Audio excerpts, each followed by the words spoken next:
Welcome, everybody, to the Foul Line with Chaos and Company. I'm Dave Caper, and I want to welcome you to this episode here. And we first want to thank our friends and supporters. We want to thank Blizzard Technica for supporting us here. And all you ladies out there should check out the Women to Women 10-year anniversary that's going on. They're putting a lot of great stuff out. They've got an awesome ski, the Black Pearl, brand new out there that has some incredible graphics. 1,000 pair they've made with that awesome graphic from an incredible artist out there in the West. And check them out. See if you can get a pair. They are skiing amazing. If you haven't got your boots done, Nick Blaylock and his crew over at Nick's Boot Fitting taking appointments.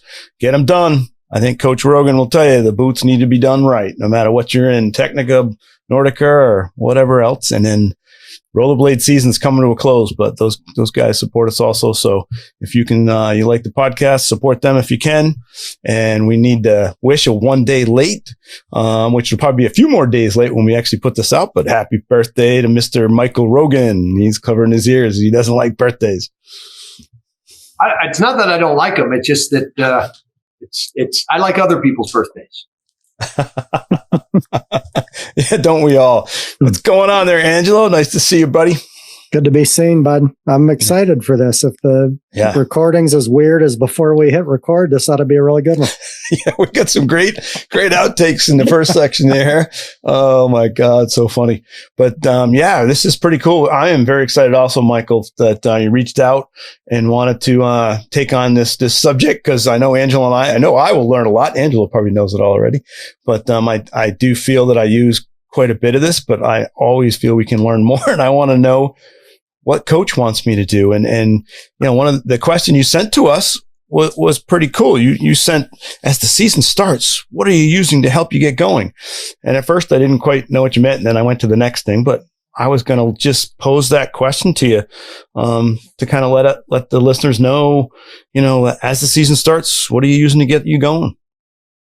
Yeah. Well, I mean, the question is that is the question. I mean, we all look forward to getting on snow, for whatever reason. There's always a rush to get on snow in October or November, but we can't wait to get off of it when it's really good in April. But that's a whole different, we'll leave that for a different discussion, when the snow is good in the springtime. But I mean, if you don't have the opportunity to ski in the summertime and you're cross training and you're using your rollerblades, thank you, rollerblade. You're using your rollerblades to get yourself kind of stay in touch with the movements. What else do you have? You know, and one of the things that I think we know that we have is visualization, daydreaming about skiing, or teaching. And where do we get that information from? I think is an important part to that. But if you can't do it, all you can do is think about it. You know, we know that sometimes as a herd, as a community, thinking about things can get us in trouble. We can overthink stuff. But when it comes to preparing for the season, I mean, you got to think about something. And what are you thinking about? How are you thinking about it? How deep can you go into thinking about it? Where are the resources that you're utilizing to get your inspiration from while you're daydreaming or visualizing, or thinking, or So that because we're all in that same boat. I'm in that same boat. I mean, I skied up until the end of September, but I'm not going to be on snow for another couple of weeks, and that'll be a month and a half. And you can still get rusty in a month and a half for sure. I mean, there's a reason that ski racers, they train all year long and they take breaks away from it. But before the rust starts to build up or the grass gets too long, they get back in there and they sharpen the edge again and they polish it and cut the grass a little bit so that they make sure that everything's, nice and tight. Yeah. So when you're hitting reflection and visualization is kind of what you wanted to talk about today. And if we start with reflection, because I know you just finished skiing a month and a half ago, a couple of weeks, you're hoping to get back on snow. Where do you start? Where should we start? Do you think big picture to parts to big picture, fundamentals? I mean, I'm really curious to how you start and what you would advise us to do. Well, my advice would be yes. Start somewhere and just start. Just start by giving it a try. What works? Finding out what works for you individually. I mean, I have some sensations that I take with me all the time when I'm trying to recapture it when I've been off snow for a while, or I find myself in a little bit of a rut. So I have some sensations and I have some ideas, but I also I visualize. I close my eyes or turn off my brain and daydream, about what that feels like. What's it feeling like to get my foot back underneath me as I go into the next turn or start to stand on my outside ski. I think and visualize about what's it feel like? What's it look like? What does it look like from me personally and my point of view, looking down at my equipment or me? Or what does it look like from watching me or a skier come at me or ski away from me? What do those things look like? And I have that. I also in Portillo, Chile, where I work in the summertime. If you haven't been, you should go. I have a luxury of lots of good skiers around in the school and lots of national teams that come and train. So I have the ability to look at that and I do. I mean, Michaela Schifrin was there for a couple of days, and I was fortunate enough to be outside when they were on the hill, and it's burned into my hard drive, my mental brain. I mean, Vincent Kriekmeier the Austrian team was in Portillo at the end of the season, and it's burned into my brain. It's the opportunity is there. It's presented itself, which is amazing. You take advantage of it, which is your work, and then you got to execute it, which is also your work. But it's paying attention to the detail. It's starting to find some. It's just good visualization stuff. But I don't know if we always put that amount of effort into it. And we got to be careful because you can visualize yourself right into. All summer long, I swing a golf club in my mind, and I never miss a shot.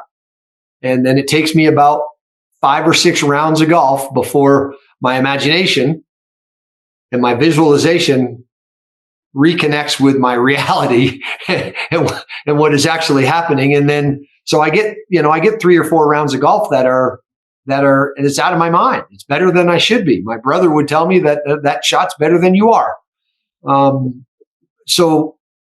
But it takes a few days. So can I capture that? Can I take advantage of that? And it comes from visualizing, and visualizing success and visualizing the positive aspects of it and rewarding yourself for the good runs and seeing all the things I can see runs that I've made that I want to connect back with, that are decades old. I remember that stuff. And I guess that's a long-winded answer, obviously, but we're talking about it, but that's what I do. That's what I think we should be doing more of and putting some effort into being better at that. How do you organize your thinking about it? Do you compartmentalize your thinking in a way you can describe, or is it just you just deal with it as the thoughts as they come in? How do I keep like the negative thoughts or the obstacles jumping in? I'm not afraid of negative thoughts. I think that's healthy to work through that stuff. But for example, this is just do you organize your thinking in terms of like the technical performance fundamentals and go on from there? Or do you not do that kind of thing? No, I don't know if I get to that detail. It becomes for me, Angelo, it's just an overall feel and an overall sensation, and overall success. I mean, I have a pretty good idea of what a ski, when it's doing what I want it to do and I'm being successful. I know what that feels like. I know I have that connection to oh, that was really good, and I know why it was really good. That might be a good first step, Dave. And based on your question, is you got to make what is a good run and feels good. You got to connect that and go, oh, I know what I did, and I know that it rewarded me in live in person. So I gotta make that connection. But no, I don't organize it to that detail of fundamentals or that. It's an overall sense of how I feel like I'm moving through space, and how and where I want the ski to interact with the snow. Yeah. What I like about that answer is I think I do something similar, but I think it's a result for me of growing up and living in an area where we have very limited months of skiing. Like sometimes our season is 3.5 months where I live. I'm fortunate to travel now, but when you live in an area with such limited time, but you want to get really good, I think about it the way you do. So like in the summer, if I'm on a bicycle and my feet are on the pedals and I can incline my body and I can make angles in my body on the bicycle really similar to skis. Skateboard's the same thing. Trail running's the same thing.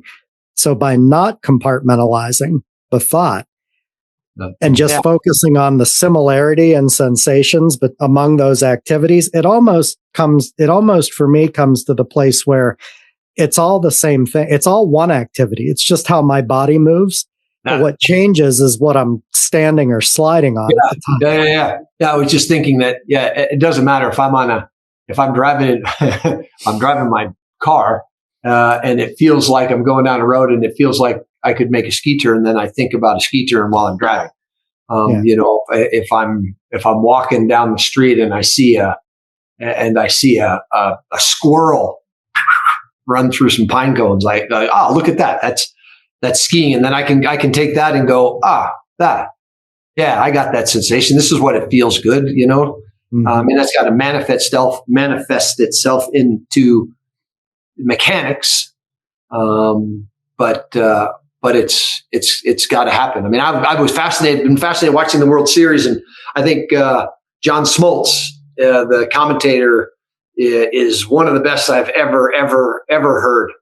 And he talks a lot when the pitchers, because he's a World Hall of Fame pitcher, but World Series champ pitcher, but he talks a lot about the mechanics and how this guy's going to go into the dugout and, they got video, the coaches are watching his mechanics. They know his miss. They're going to go out and they're probably going to do a little bit of imagery of what it's like. And here's the list of the batters coming up when you go back out. And here's how you have to pitch them. And here's the pitch sequence. And here are the mechanics that go with being successful, because you can't leave a curveball up.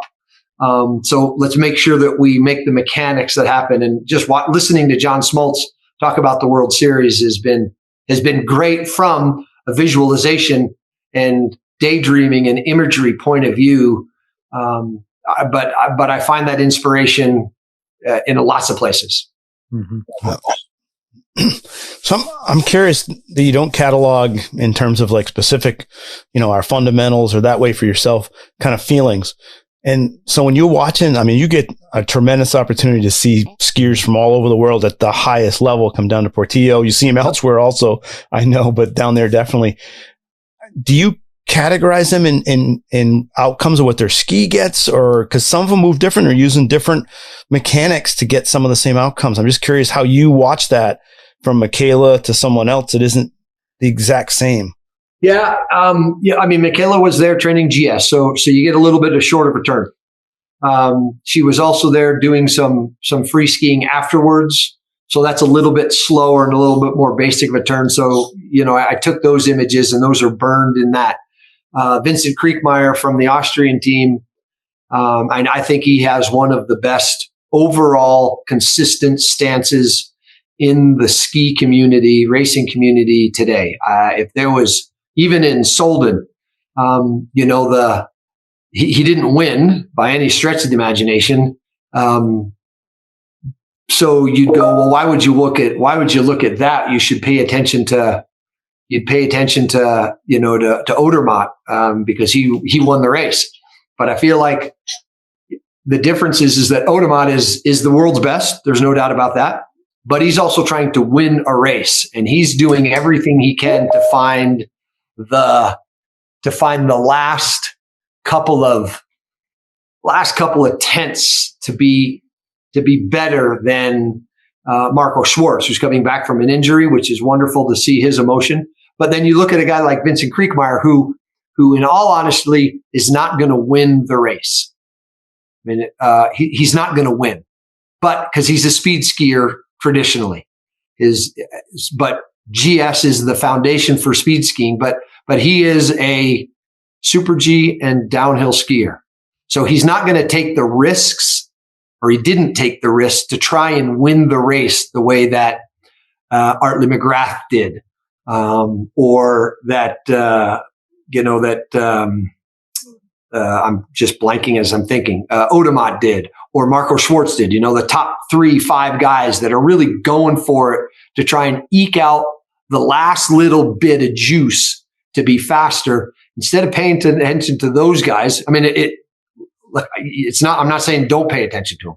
On the contrary, but a guy like Vincent Kriekmeyer, who really probably had no aspirations of winning, and if something were to have gone wrong, would probably, rather than risk an injury, he would probably ski out and go, I got a couple of GS turns in Solden, and I got an idea of how my GS skiing is lines up with the best GS skiers in the world. But you can pay attention. But Vincent Kriekmeyer's stance over the steep part of Solden was as pure as driven. I mean, it was just beautiful. He maintained it so well. I mean, it was slow, but again, I don't think he had aspirations of trying to win the race.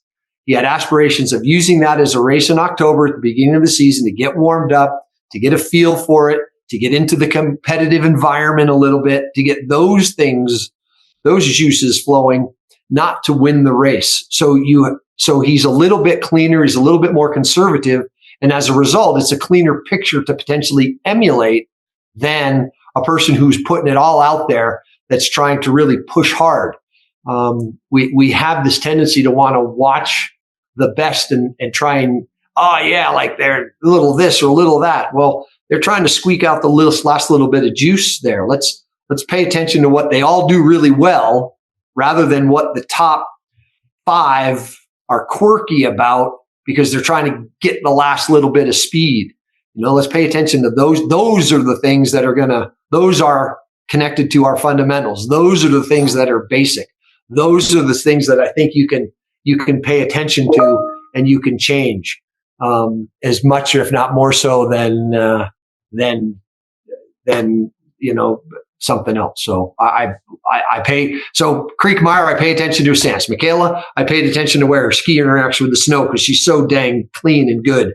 But you get overall pictures and then you get focused in on certain things. The hill that she free skied on and trained on, the bottom was a little flatter, so you could expect a clean arc all the way through. Whereas in Solden or where they train downhill, sometimes it's steeper and you don't quite get as clean of an arc, and it gets a little rough and bouncy. But Kriekmeyer is a speed guy, so I pay attention to his stance. He's so good in the air; he never seems to get out of balance. He certainly doesn't laterally.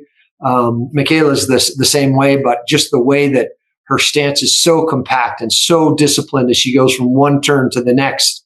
Those are the things that I'm paying attention to and trying to put myself into that scenario, or at least highlight it so I can at some point in time try and superimpose me into that to get a sense of this is me doing that. This is me being like them in those mechanical things. Yeah. And it's cool. Leads right into Chris Erickson and I have been doing a lot of MA stuff the last few years, probably about 10 years with our members. And the last probably 3 or 4, we've been trying to put a lot more cleaner images where we've been doing the MA years ago. We put up a skier and we dissect it, and it's one of our members trying to get to level 2 and they're not there yet. So we're always seeing, the things that aren't going as well as they should, where we've been watching a lot more of some of those clips from the Matrix. I've kind of gone into the cool videos you and Troy and Megan did with Nordica. and got to push those out. Folks should be watching those, the level 1, level 2, level 3 for the exams. Because you guys had some amazing short turns that you can pull out there where they got either your cameraman was going backwards or they had the drone coming right at them. Yeah, there was some of that. I had some. I felt like, I mean, not to jump, but I felt like there's a series of short turns that's the camera was off to my ski, my right side, and those are something. I got to the bottom of that run and was like, "Ooh, those were pretty good." I felt happy about those, and I can remember lots of detail about those sensations and feelings, so that I can recall them, because they were a group of turns where I was like, "Yeah, that was I like that," and I'm pretty critical of my own skiing.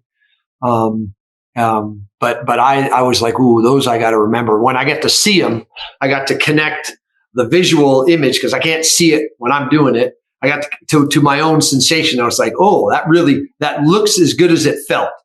And I feel like sometimes we miss that up, but yeah. And it's cool watching that, because the folks are watching it, and we started doing it to try to get them to see differences and see similarities. Like, so if someone wasn't using all the joints, they could see one of the team members using it, even if it was a wedge turn.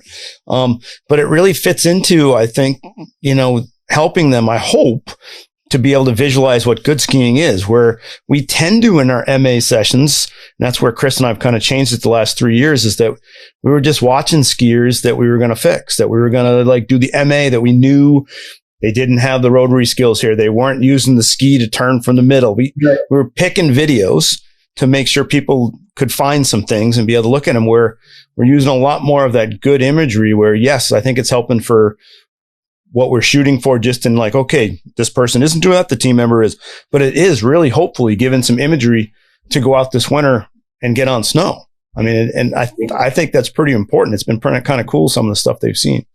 I couldn't agree with you more, Dave. And I think that's, we often want to see what we're doing on video.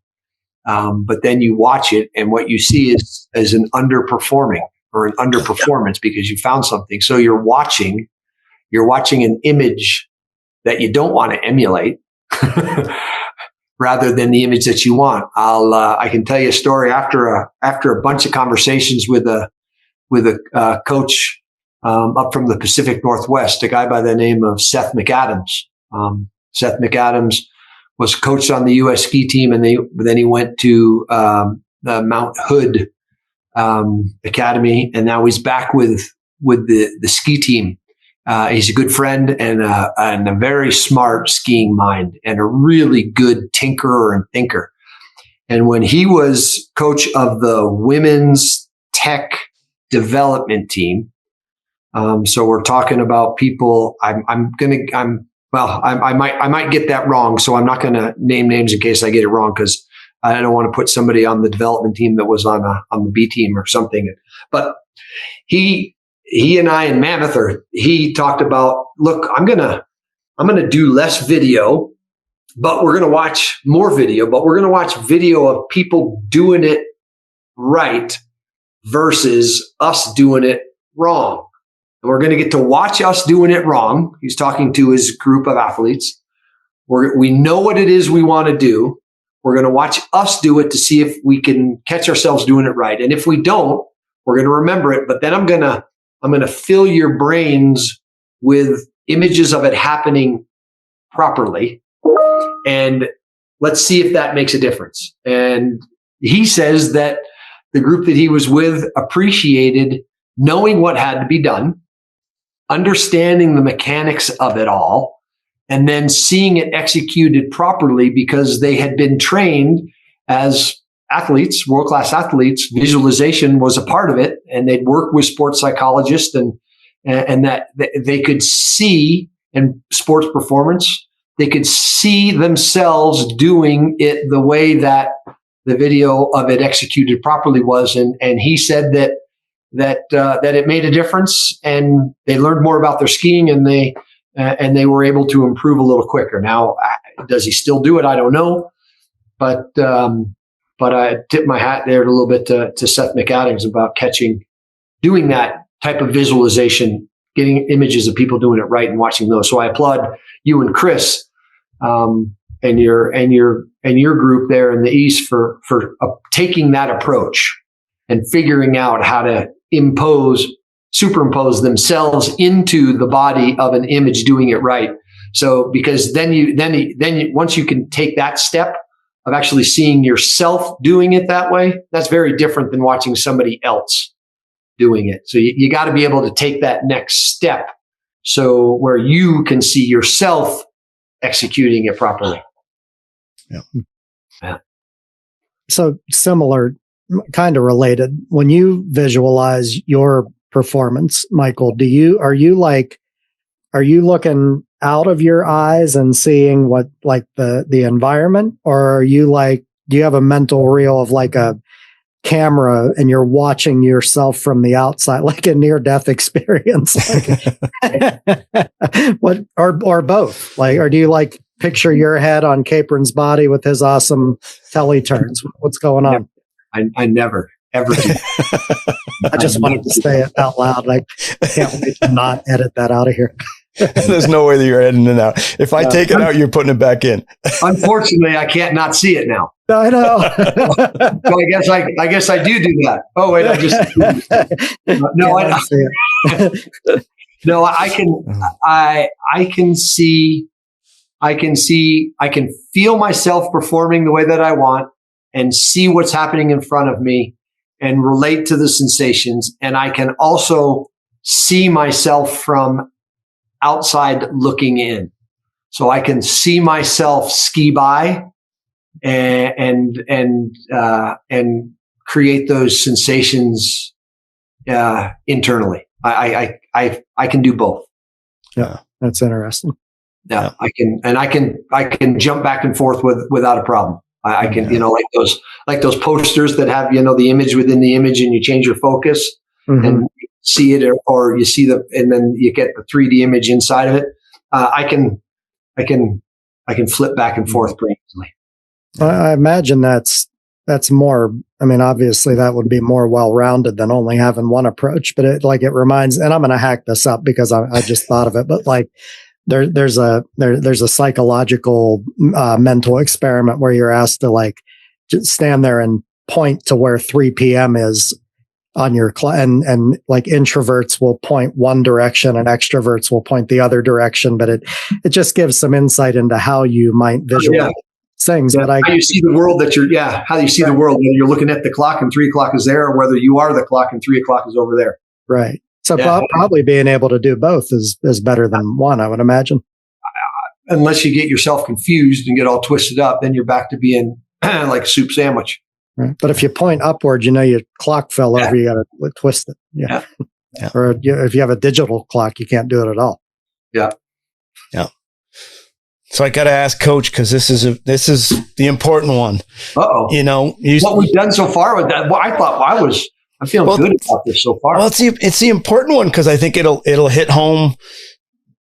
I'm curious of your thoughts, because I know how you came up through. You started skiing, went out there. We went through it, and God, how long ago, Angela, was the first podcast with Michael, and talking about how he started skiing and skiing with his buddies and his brothers and stuff. So, you've come up through, you've had a ton of coaches. You've mentioned some of the mentors, even way back with Coach Dolan for level 1 and all the way up through Jim Ackerson.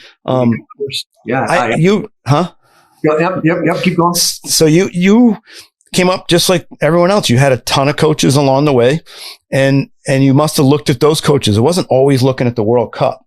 No. So like when I look at and I know you teach a ton of level 1, which what an image for level 1, Angela, they get Michael out there doing wedge turns better than mine.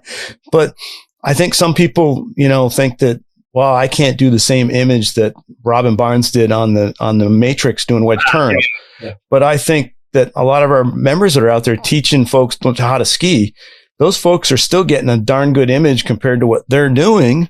And it's a huge bonus. They can visualize what their coach is doing. And that's why it's so important, I think, for us as examiners, as we scored the visual communication, that how we ski is important to ski well at the level we're skiing at. 100% it's important. I mean, look, my brain is short circuiting here with all the thoughts that I have and trying to organize them. But what you can see, yes, there's no way that I can ski like, well, I don't know. I mean, I can't ski like Vincent Kriegmeyer or Michaela Schifrin. I can't go as fast as they can go in a race course. But I would say that if we were to get into a mogul field, it might be a different image as to who you would choose. I would take my teammates skiing moguls over World Cup ski racers, potentially. Well, probably not potentially, but for sure, because of they have more experience and they understand that environment and that world, and they can adapt to it. And I'm not saying that world-class skiers can't adapt, but they adapt really well within their selected environment.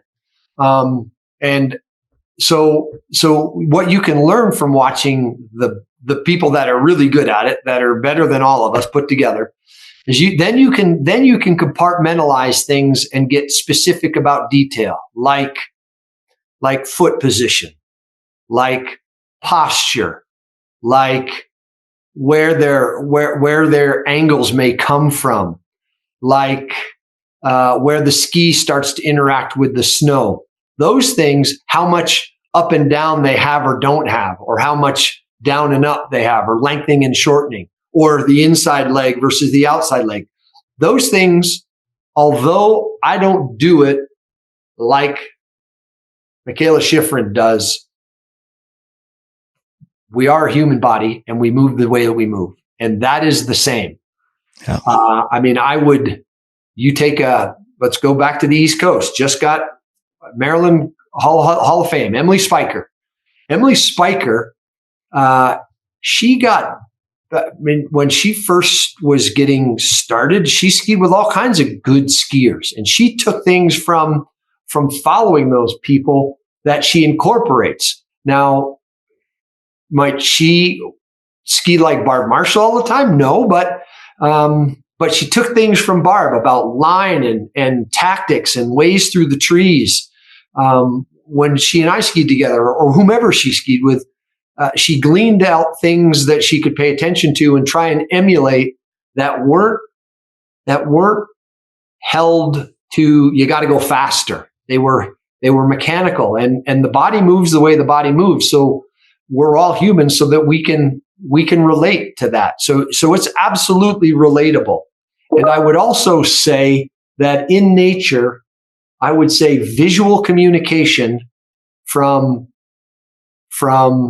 adults to adolescents or infants of that same species probably deal a lot more with visualizing and visualization and mimicry and copying than any other form of communication. I know that animals communicate with animals, but Mama Bear walks up. She doesn't go to a blueberry plant and say, "Hey, this is a blueberry plant." She goes and eats the plant.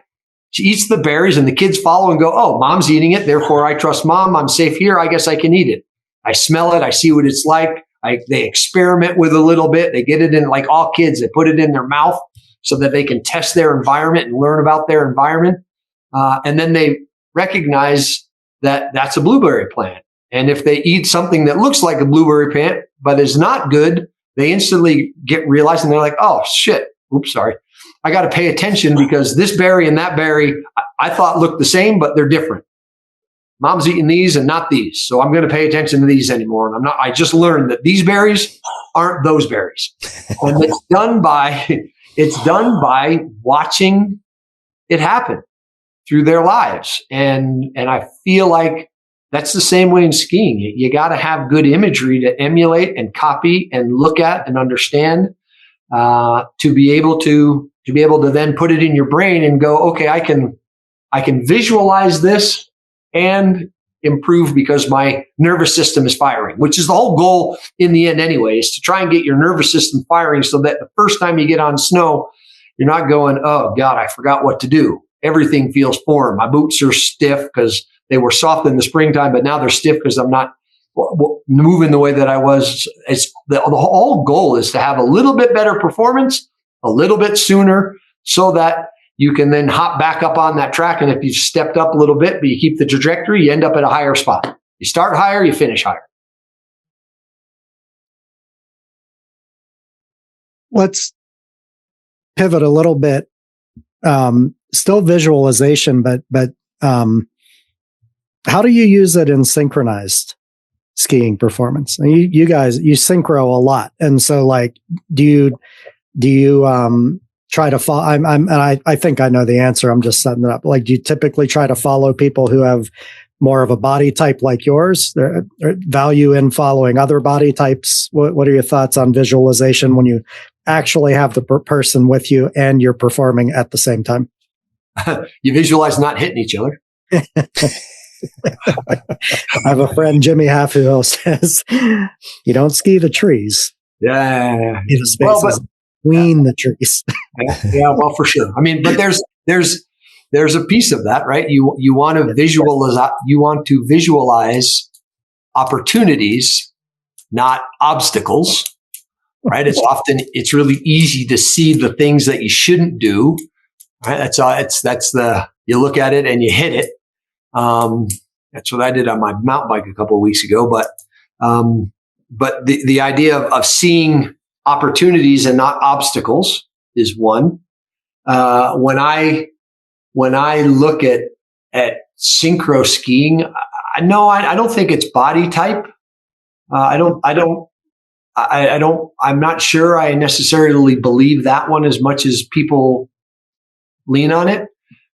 It's more about approach to things, like how do I enter a turn? Do I enter a turn quickly or slowly? Do I enter a turn and have a little bit of extra twist and drift, and then I find the edge, or am I confident to put the ski on its side? So we as a team will pay attention to things like fall lines. Like I got to put my ski, if I'm following you, Angelo, I got to put my ski in the fall line at the same time that you do. Mm-hmm. That's just a target that you can utilize. We're going to coming up here in a couple of not a couple of weeks anymore. It's now getting down to about 10 days. We're gonna actually measure out some boxes in the snow that are 3 slalom skis wide and 5 slalom skis down the hill. In that box, you got to get a turn in, and we're gonna see if we can't visualize or figure out a way to actually mark a series of those boxes and say, we would like you to, let's try and figure out how to make a turn in that box, touching all of it, getting out to the outside and not getting below the line of the limit of the box. And let's do that in, a second. And let's see if that's easy. And what would that look like? Okay, there's 15 turns. We got to do it in 15 seconds. And it's not to beat it like, oh, I did it in 12 seconds. No, it's to get as close to 15 seconds as you can. Mm-hmm. So that we're all shooting for the same target. The goal isn't to see you can be faster. The goal is to see how many of us we can get to be consistent amongst us. So that's a different approach. But no, I don't think of body types. I think of the fall line is a good target for me. I have a pretty good sense of that. You can start to see, are you following somebody? It's really easy. Some people are really comfortable to ski behind and other people aren't. And that's usually because there's a little extra or a little less twist into the turn. There's a little bit delay or hurry up of their transition and how they move across their skis. There's just how you release. Do you go up and over, or do you shorten a leg and move across? How do you release? Those are the things that I think are the important aspects that that we hope we're going to pay attention to that are going to make a difference. Yeah. And I'm see if I can say this the right way so you understand me. I got lots of things going in my brain of things we wanted to talk about, and then from hearing your answers, where we end up, yeah, yeah, it's cool though. I mean, this is great. All we need is a couple beers, then it'll get even worse.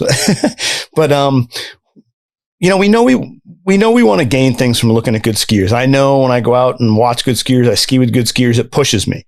I mean, I see what they're doing, but I was hoping maybe you could talk a little bit, like maybe I'll give an example. Like when I watch the Flynn boys ski, Bart and George, I mean, when they let it go, they are close to the snow. Yep. There's some different styles on the team that, you know, Troy can do that. I've seen him do it, but that's not Troy's go-to. Brian Smith doesn't go right to that move.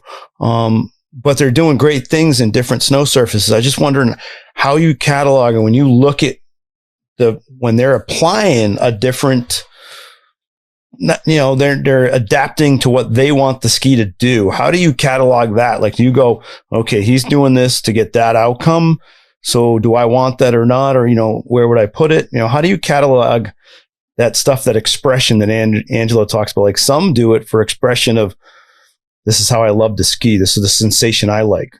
Yep. I think it's an interesting question.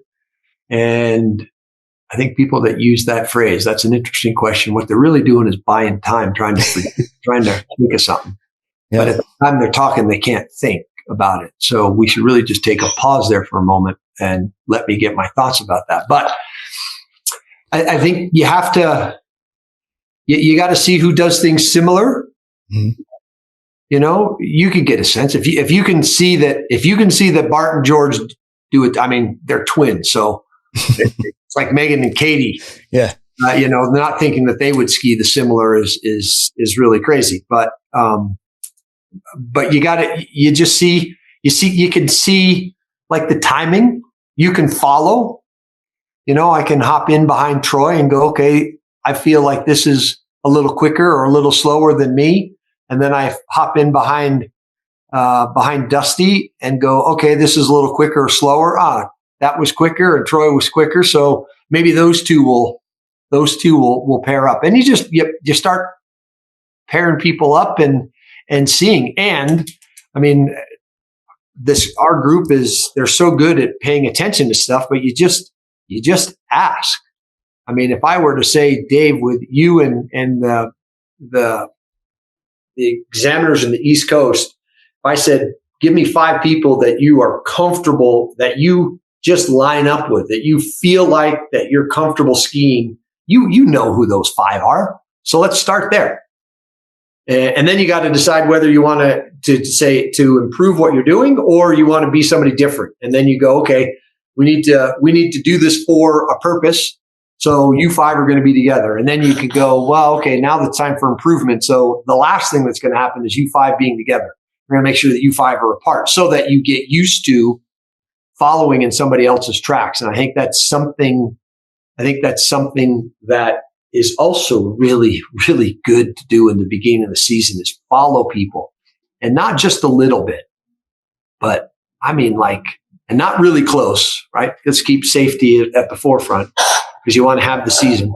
But can you be right in someone's track and stay there? And it's going to be the transition that's always going to screw you up. You know, but can you learn to understand and appreciate someone else's timing of their movements through a ski turn? Yeah. And following people that you line up well, that feel good, and then following people that you don't line up well with, just to go, I gotta sort this out. This is really different. This is not how I move. This is, and that's the goal, isn't to move how I move. The goal is to move how the person in front of me is moving, or the person to my left that's going to end up on my right. I don't know, the person on my right that ends up on my left. You know, they're about to go across, and I'm about to go in front of somebody else. And can I be in a place that I'm not in danger of causing a collision? But it's a fun little puzzle for sure. Yeah. And it's neat because when I watch a lot of the team ski on the Matrix stuff and then watched you and Troy, we had some extra stuff with the Nordica videos. When we get little clips of like Mr. Lipton down there in Portillo with Baloo behind him, you watch those things and it's so cool. And can you just touch a little bit if you feel it's something to touch on that, when I watch all of that skiing and even when they might be on different skis, the ski might be performing a little differently, but it's really cool. The ski performance in most situations when they're in similar snow and that tend to ski the same, where I might see different body movements, slightly different or a different picture, but the skis are working quite efficiently, especially when we look on the Matrix. When we look at those. Yeah. It's been a bit since I've taken a look at the Matrix. But the clip that you're talking about with Eric and Jonathan, I mean, the constraints of the environment are going to make it happen. I mean, to some extent, that's a steep, narrow chute right underneath the chairlift. And there's a couple of rocks and the snow isn't great because, it's narrow. So people don't want to hit the edges. So they make it even narrower with their tracks. And you have two strong athletic skiers there that have been in that situation before. So I feel like the environment sometimes negates, I don't know who had the narrow ski, whether it was Jonathan or Eric, and some had something a little bit wider, but I mean, those guys are so good that the difference in 10 centimeters of width, whether it be an 80 or a 90 or a GS ski or a slalom ski and an 80 under the foot or 85 under the foot, they're so good that they can negate that advantage pretty quickly. But to the point of the Matrix and how things work, I mean, you got to give a little bit of credence to equipment, a little bit. When the constraints shrink it in, then it all gets negated because everything is a shorter turn than even close to what the side cuts would be. And the width difference isn't that big and the widest wasn't that big where you just throw them sideways and go at it. But so there's a little bit of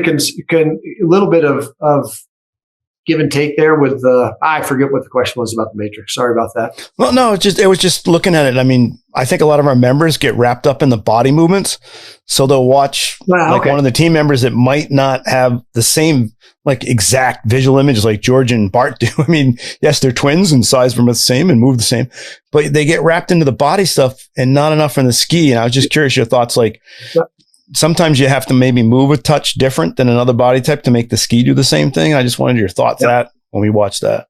Yeah, 100%. I mean, the ski's got to be the driver. I mean, that's what when you make a good turn, it's often because the ski does something really nice. Usually you do something really nice to help produce that, but it's when those two things line up. When you make a crappy turn, either the ski's doing junk, it's very infrequent that you're going to move well and the ski's going to respond poorly. I think that just doesn't happen. The two of them, they're symbiotic. They work together there. But again, don't look at George's or Bart's edge angle.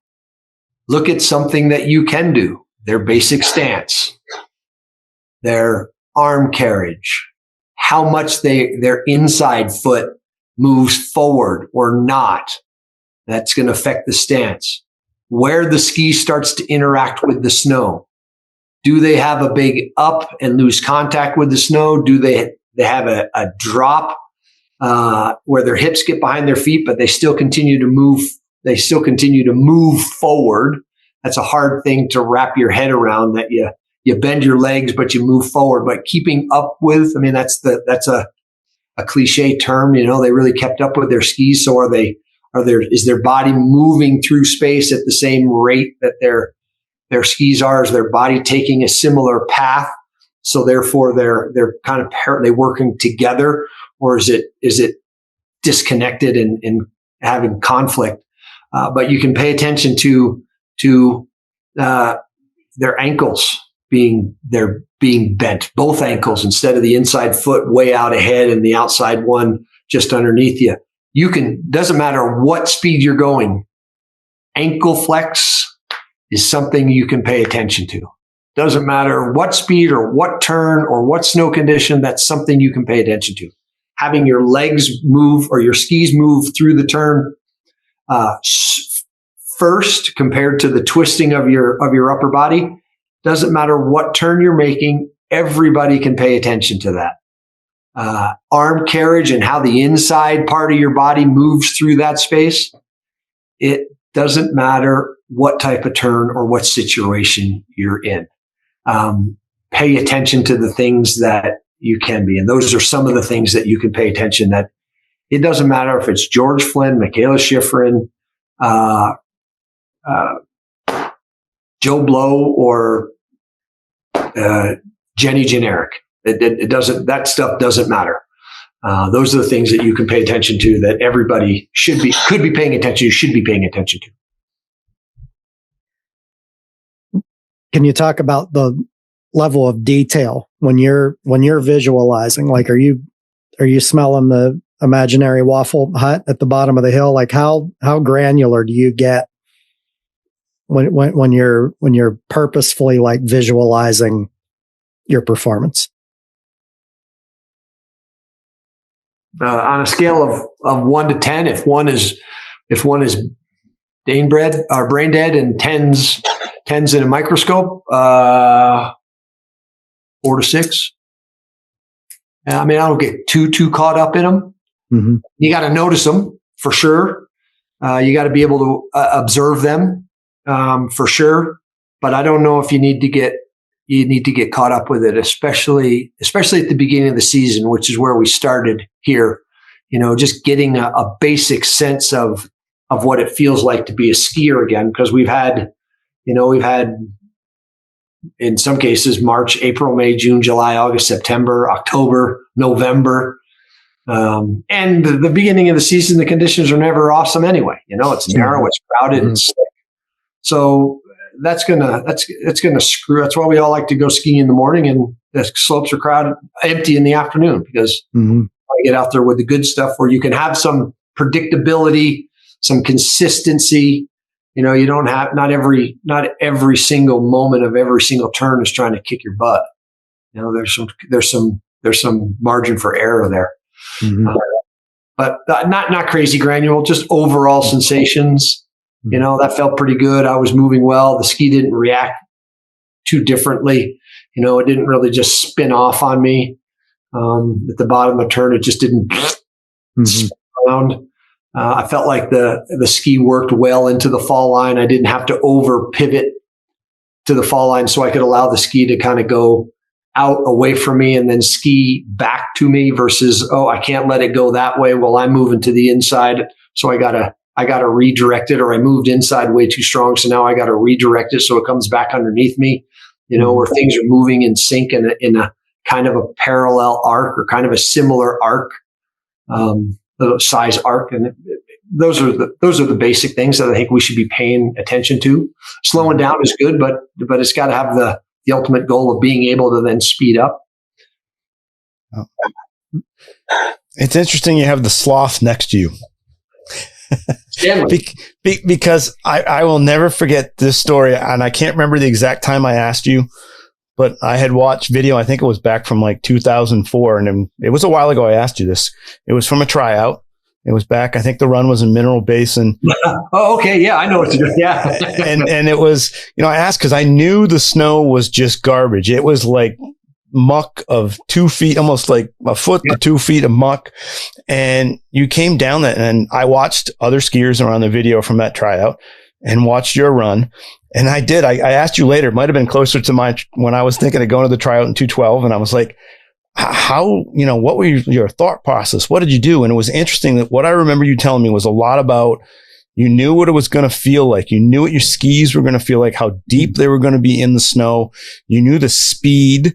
You had skied it earlier in the week, so had some sensations from that. You were cataloged, I'd skied it, was similar. But you talked a lot about how far your feet would be in the snow, how fast you felt the ski was going to go, what radius you had to take. There wasn't a lot of body mechanics you gave me. There was a lot of sensation for what you were going to have to do with your ski and what your ski would feel like. Yeah. Well, I mean, I can, that's one of those, you asked a question earlier about what am I paying attention to? That is a run that as long as I have a memory, and probably because it's so far long ago, so far in the past, I will keep that memory no matter what happens to my cognitive function as I age, that I will always be able to recall that run. And there's lots of things. I can't remember some of the people that I was with, but I can remember the snow. I can remember the heat. I can remember, I skied by a selector, and I can remember what they said, as I skied by that person. So there's lots of detail that I can remember from it. But the important thing is yes, you got to pay attention every time you get an experience like that.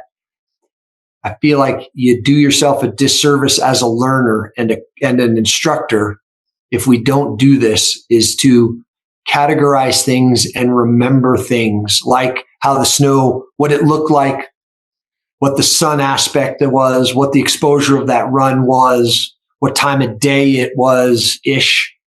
All of that information that can help you answer the next question, which is a situation, and you can go, oh, okay, wait a minute. I've never been in this situation right here, right now, but I've been in this type of situation before, and here's what I can recall from that. And here's what worked, or what didn't work, but most of the time, here's what worked. Here's some of the sensations that I had going into that, so that I can try and predict what I'm about to do, or the snow that's about to be there is like. So I'm not just going into it I'll figure it out as I go. I mean, you got to have the ability to figure out as you go. But it's really hard to be proactive with something if you're dealing with only the president, because if you're just here, by the time you can react, it's gone and you're on to the next puzzle and challenge. So and it's funny because after that, the academy after that, I can remember with some of the groups that I skied with talking about that. Like, let's go through this condition, the snow, snowbird, springtime, you get 2 feet of snow, no problem. But let's go through it and let's see what it feels like at 9 o'clock. Let's see what it feels like at 10 o'clock. Let's see what it feels like. How long does it feel consistent? And when you start to notice a change, I need you to say something. And morning versus afternoon, let's do the same thing. Sun exposure. Let's go from the north facing slopes to the south facing slopes. Let's go from something that's in the trees to out in the open, and start to notice, what are you noticing, and when do you notice it? How long does it take? And then categorize that so that you can go, you know what? This looks like this situation, and I was successful in this type of situation. So I got an idea of how the ski could react. So therefore I can go into this with a plan that says, this is how it should react. I mean, you look at a mogul field in Killington at 3 o'clock in the afternoon. It is not a mogul field at Aspen on a powder day. It's just not. And don't expect, I'm not going to say that one's better than the other. But don't expect one, just because it's moguls, to be the same thing. Yeah, the ski might do some of the things the same, but 3 o'clock in December in Killington, you're going to find it's going to be a very different animal than just after 6 inches of new snow and on a wide open bowl at some other ski area. But if you understand and you can recognize those things to the level of detail that you can get into recalling and build, plot a solution, is how quickly you're going to be successful. As long as you don't let it just short circuit you and then you get, caught up in all kinds of weird stuff. But again, then you're not visualizing, you're not focusing on the right things. You're focusing on the things that could trip you up, and then you got too much information in your head. But building that solution, you got to go through that process. You got to do that. And good skiers do, because I can recall that run however many decades ago now. Oh, It was good. Well, there was a run. I can remember a run I took on FIS at Sugarbush in 1984. Yeah. I can remember parts of that run that have served me to this day, based on my experiences and cataloging and being able to recall that, being able to reflect on that, being able to bring that back and go, this piece of that situation could be a part of an answer to this situation that's coming. And it was FIS, the run at Sugarbush. I can remember it like it was yesterday. It was at a high school ski trip. And yeah, I mean, you got to catalog that stuff. It's geeky, but you got to do it. And it's okay. Because I can imagine, I if you say no to this, I'll be shocked that I believe you can pick out runs of people you've seen that you have as an image you want to emulate, that you remember those runs. You were talking about Michaela's just this summer. I bet from 2 decades ago, you could say, I watched this person do that because I know watching you, we were on Big Emma, 212 tryout. We had the task of we had to ski green trail with energy. Yeah. And you took off skating about 4 or 5 skates, short straight run, and then went into the first turn. I have that burnt into my mind of what the ski did and what you did in that run in terms of I wanted to do that. Now, I didn't quite do that 3 or 4 people later at that 212 tryout, but I was trying. But you must have a bunch of runs like that in terms of other people's runs that are in your mind that are decades old. 100%. Yeah. 100%. I can recall at Pico, when I worked at Pico, there was a group of us that skied together, and I can remember a guy by the name of Jay Shotwell. Tim Thompson was there. There was a whole bunch of people. I can remember Jay Shotwell, who is a contractor in Salt Lake area, I think now. He just had a run in some man-made crust over top of natural snow. And it was like it wasn't crusty, and it was flaking out the size of sheets of paper. And I can recall that. I can recall hundreds of them and thousands of them, and out of my summertime in Portillo, because when I first arrived there, it's a snowy place coming from the East Coast that wasn't that snowy, or isn't that consistently that deep. And I got all kinds of runs of Jimmy Ackerson and Greg Harms and all kinds of Tom Bird. I also have a picture of Tom Bird running into a rock that I need to get. I still remember you, Birdie. Oh, T-Bird. Oh, that's great. I can remember a day of skiing with Terry Barber at Hunter Mountain when I worked at Hunter Mountain on K22 or KT20. I don't know which one. I can't remember which one was at Hunter and which one's at Palisades. But I can remember him dancing down. It's forever in my brain that I can recall, and I can put myself in there. I watch Josh Fogg ski moguls, and I get the same reaction. Hmm.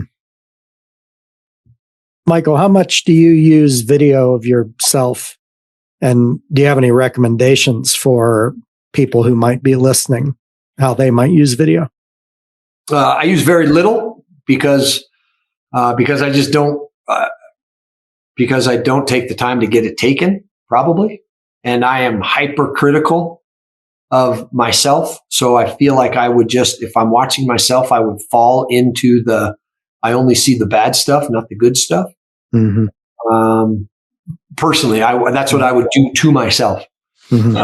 But I do think it's a good thing a couple of times a year just to get a little bit of a check. Like, all right, yeah, this is what I'm working on, and I can see it or I can't see it. Mm-hmm. I think that video is good. I mean, the level, people don't take a run without video and watch it on the chairlift.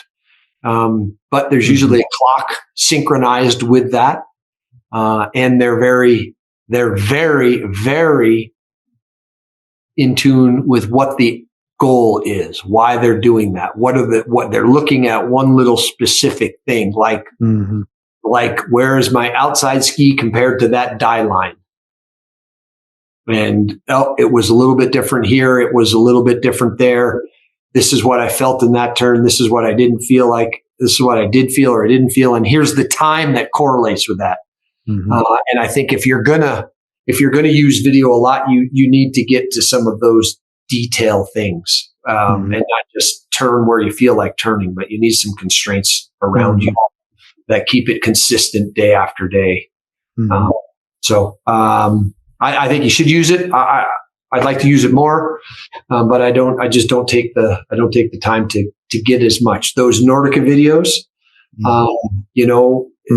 there's a lot. When I did magazine articles with Stu Campbell, I got to look at a lot of pictures of myself. So I suppose I say that I don't use it now, but I can't say that in my past, I haven't seen a lot of imagery of me, myself, that I can, that's a good one and that's a bad one. And I can put the two next to, Ski Magazine was great because we did all of our image editing, and they were stills. So you could take, if it was 35 frames per second, you saw 35 frames and you could really get detailed about it. But if you do that, you're not careful, you can short circuit yourself pretty quick too. I feel like that makes me think of something I wanted to ask you, because you said earlier you get caught up in too much weird stuff, and you said too much info in your head. And I know I've done this, I do this, I suspect you guys do too. It becomes really hard to just enjoy a free run. Are you able to enjoy a free run very easily? Is it hard for you to turn it off? I can turn it off, but part of my enjoyment of skiing is paying attention to it. Yeah. So therefore, I absolutely can turn it off. I mean, Robin and I have friends that aren't ski instructors, that we ski with at Heavenly. And, it's always, you go, I'm like, dude, I can not watch your skiing just as easily as I can watch it. If you'd like me to watch it, I can, but I cannot watch bad skiing all day long. So don't worry about it. But I can turn it off and pay, and not pay attention to it. I mean, I'm always going to pay attention to something because I like seeing people do things that are really fun and cool, and making a good ski turn is fun and cool. And if you do it in a difficult situation, I know jack about mountain bike technique, but when I see somebody go around a corner faster, I'm like, wow, that's cool. I watch stuff for a living. So whether I'm watching ski racing or I'm watching biking or I'm like, oh, that's really smooth, or that's really rough, or that's really fast, or that's really slow, or that seems really powerful, or that doesn't seem quite as strong. I mean, I'm always going to do that because that's one of the things that I do for a living, which is just analyze people moving. But I cannot get caught up. But one of the things that gets me going is paying attention to it. So that's my default, is to pay a little attention. If somebody says, "Oh, I don't want you watching me," I'm like, all right, I won't watch. That's not a problem. I can easily not. So there's been so much. I hope that folks that are out there helping others, and we're always helping each other in the pro room. There's a lot of mentor-mentee relationships out there that, we're even trying to foster here in the East. I know we have a mentor program, and you've given some great insight there. Is there a couple things you'd like to kind of finalize in that kind of realm to make sure you help them in the right way and not get them too wrapped up in the reflection and visualization, but guide them on a good path? Well, one, before we can stop or not get too caught up in it, we got to do it better. So I don't know. I mean, we're all different as individuals, but collectively as a cohort, I don't know how much time we really spend helping our students reflect and visualize. So I don't know if collectively we're good enough to say don't get caught up in it, because I don't know if we've gotten that far to go, okay, that's enough. Let's come. I think we're still in that journey of trying to sort out what that stuff really means, and how to really be good at it. So that'd be the first thing.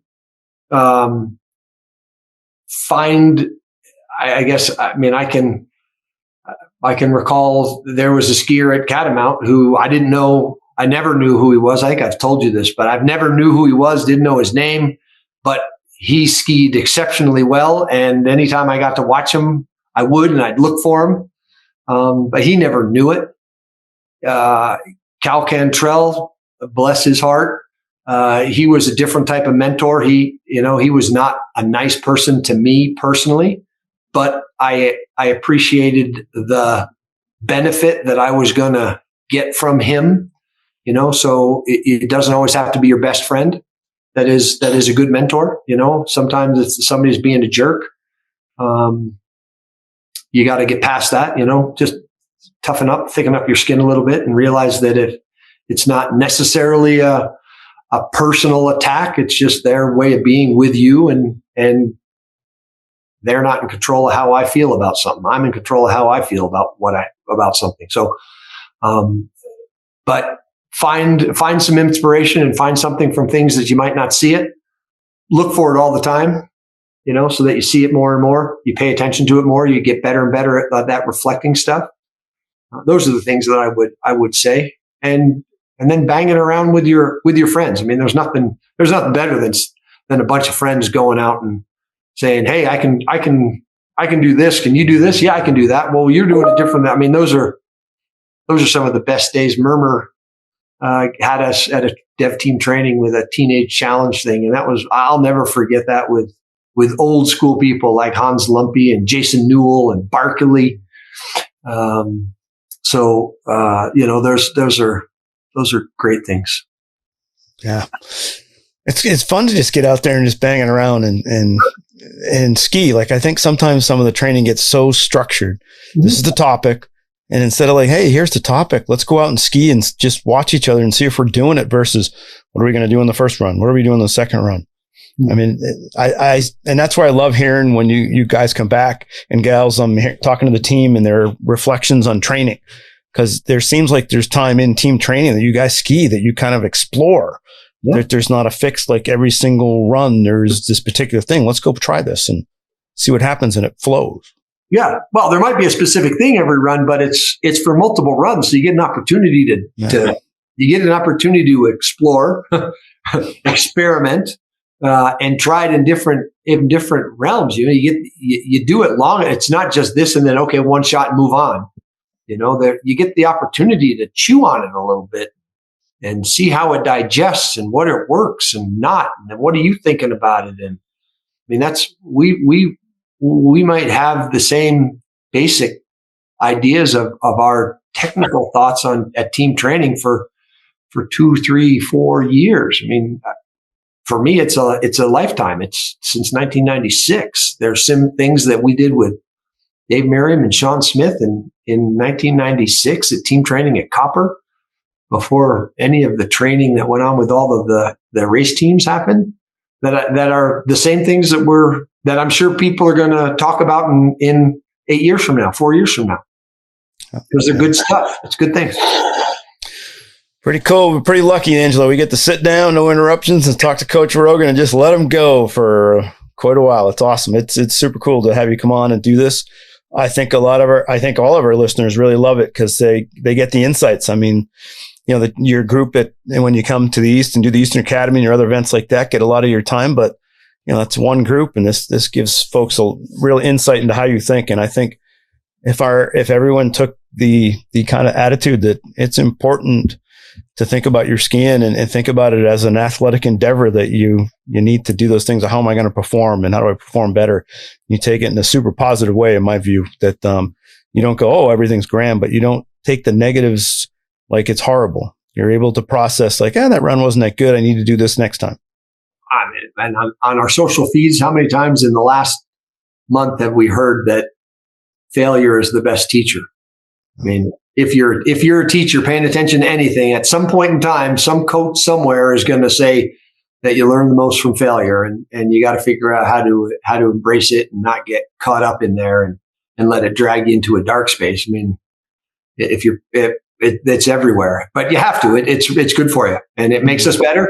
And that's the goal. The goal is to make us better as who we are as skiers, but also better as instructors, because that's what our membership wants. And hopefully people pay attention. And if they do pay attention to the things like this, I'm going to take the opportunity to say that, there is an interski coming up, and that's not a cheap thing to put on. And there is a program called the National Team Project where you can take whatever and put it towards that. And that goes to the national team getting time together and doing initiatives and working with Angelo on projects for the membership and for events like Interski. And that project becomes, how we interact with the world community and our world peers. And it's important that you go out and you measure yourself against the rest of the people that do this in other parts of the country and other parts of the world, because you learn a ton and you find out if you're on the right path or you need to adjust courses. So I'll take the opportunity to plug the National Team Project and those donations, whatever they are, they go to helping us be better at us so that we can help you all be better at what you do. And you guys are one of the best in this podcast market when it comes to skiing and ski teaching. And I certainly appreciate you keeping it focused within the ski teaching community. Thank you, sir. Appreciate you saying that, Michael. Yeah, absolutely. Means a lot. Yep. And anything else, Angelo? When I told Amanda Michael was coming on, she was like, "Oh, I thought he was a host." He pretty much is. This is Come on, Amanda. But we're lucky, and we're lucky to have you, and we appreciate you coming on. Yeah. Well, I appreciate it and love you guys to death. So thank you. Thanks, Coach. And I know you hate birthdays, but I hope it was a good one yesterday. I hope you got a couple cool presents. I got yes, I got I had a great day. I have a dinner tradition that I have pizza, shrimp cocktail, and vanilla cake with chocolate frosting, because you can't find Carvel ice cream cakes any longer. Oh. Anybody that in the East Coast might remember Carvel ice cream cakes. And I used to have those as a kid, but I've had the same dinner except for the cake every year since I think I was 10 years old. Pizza, that's awesome. Shrimp cocktails, jumbo shrimp cocktails, and at that time it was a Carvel ice cream cake, but now it's a cake, and I got to have that with Robin and Richard Jameson. So we sat and watched the baseball game, and the three of us sat and Robin didn't have a shrimp cocktail because she's vegetarian, but Richard and I ate shrimp cocktails, and we each had a pizza and then had a piece of cake. So it was a wonderful continuation of a great tradition. Excellent. Yep. That's awesome. So hello to Robin and JMO. Yep. Yeah, that's it. And we appreciate it a lot. And as you know, you're always welcome. We love when you reach out to us, when we reach out to you and we get it done. Yeah. And hopefully we'll be able to ski with you at some point on snow. Looks forward to it. Yeah, it'd be pretty cool. I know Angelo's going to see you soon. I'll see you Wednesday. Yeah, I'll be out there the week after, so I doubt I'll catch up either, but oh well. But hey, thanks everybody. This has been The Fall Line with Chaos and Company.